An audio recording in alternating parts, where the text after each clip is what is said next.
Hi guys. 9 times out of 10, the things that are often overlooked are exactly where your attention should be.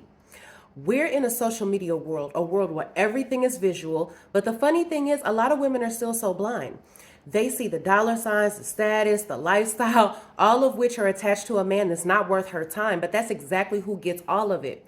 See, what you don't understand is the same man that you look down on because he was working a 9 to 5, regular guy, out every day grinding to make it, is the same man who would have treated you right. But you overlook the person you should have seen. And that's the case with so many women.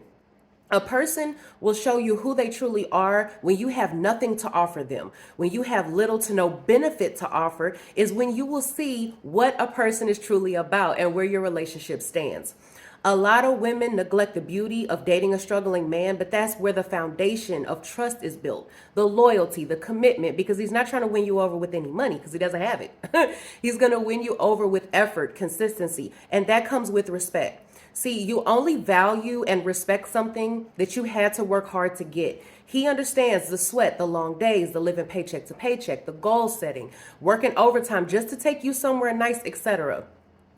That's where 90% of the time the guy with wealth falls short. He has no respect for you. He didn't put in any effort with you. He didn't have to work to build a foundation with you. He simply bought you.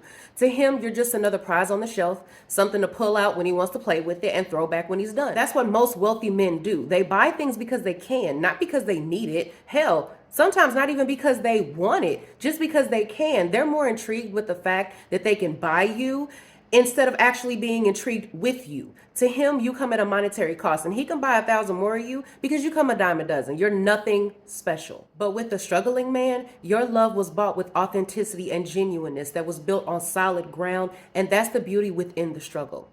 So until the next video, I'll see you guys later. Bye.